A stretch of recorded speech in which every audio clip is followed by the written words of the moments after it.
After some time, I started to ask questions about why are we doing what we're doing or who are we doing it for. It has to be in real time. It has to be in the moment. I'm also a mom, so I really have to adapt quickly. Hello and welcome to another episode of Ghassan Aboud Holding. My name is Ahmed Labrashi.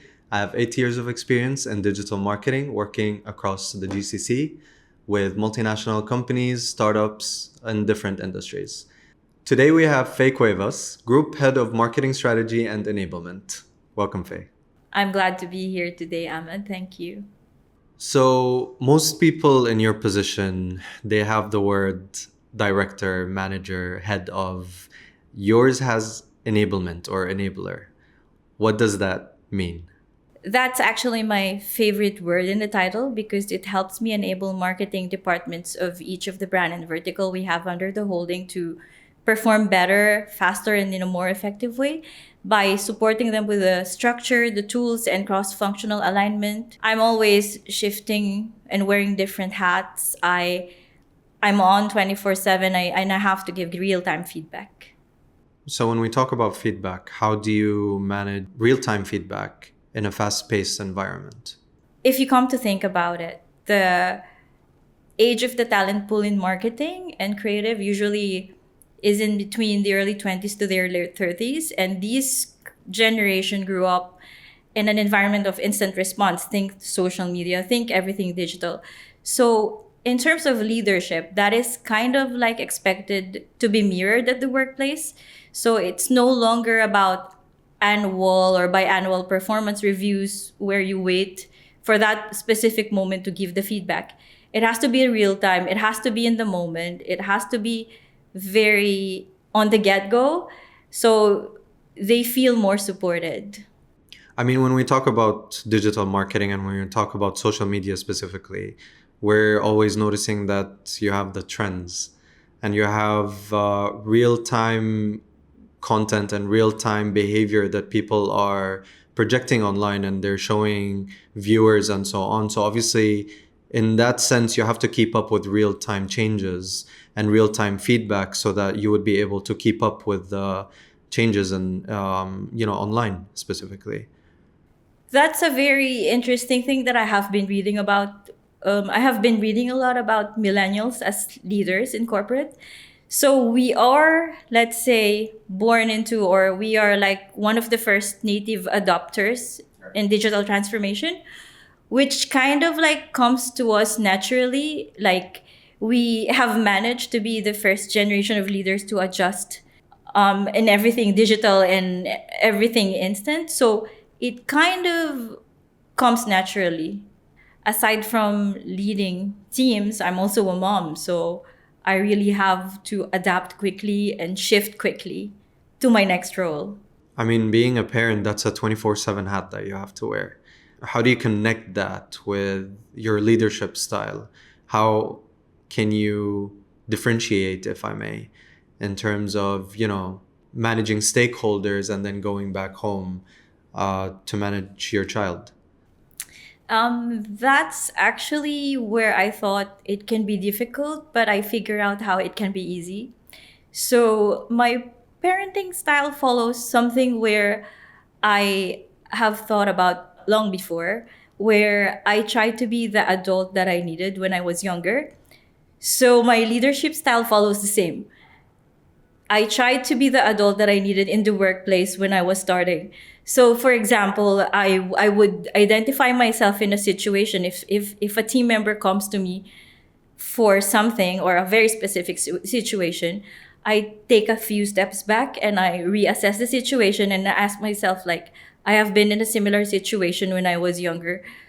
What would have been something that would have helped me from a leader or my manager that would have helped me navigate through the situation better? And then I try to see it like that. So for me, it's nothing different. It's the same because you would basically have an ideal, let's say, parent or an ideal manager, and you would want to be that person towards the others, towards your kid or towards your team members. So I think after that realization, everything came a bit easier.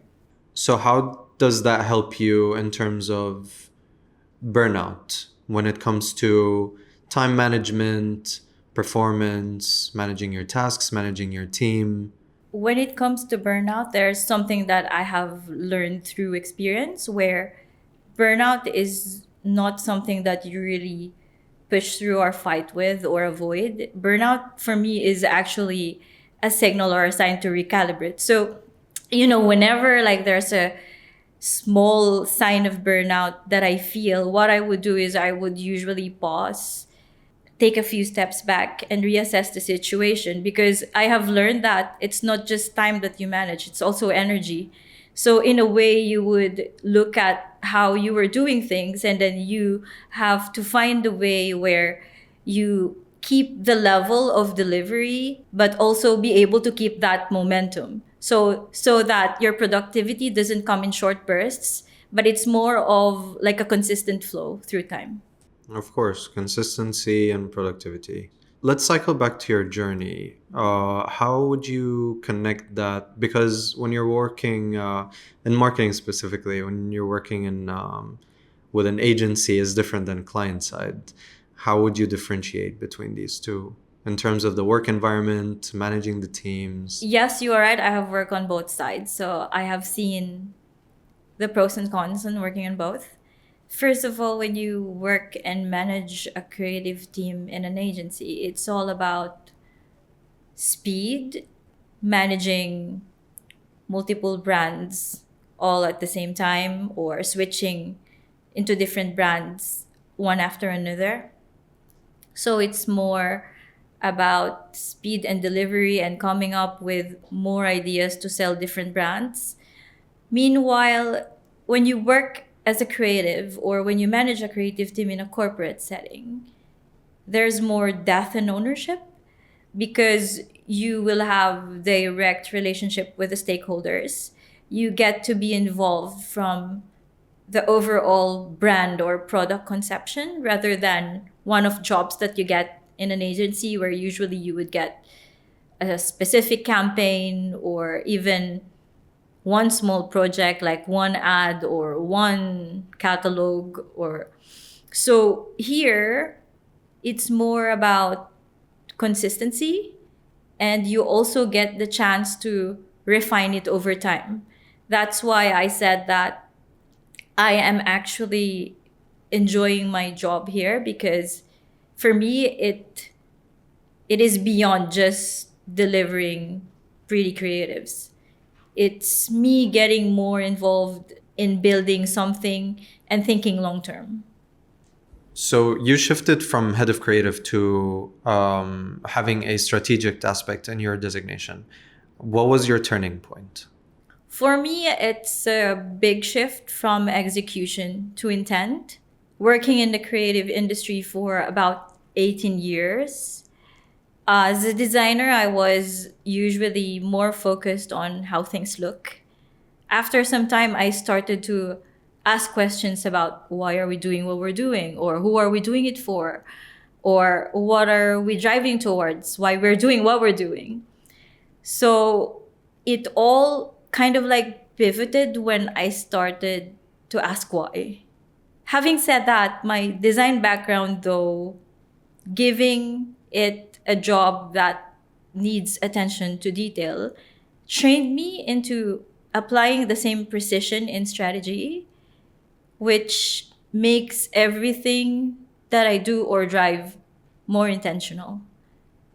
Wearing all these hats is very impressive. Thank you so much again for all the insightful information, Faye. My pleasure. And thank you for being with us. And thank you for watching another episode of Ghassan Aboud Holding Podcast. Stay tuned.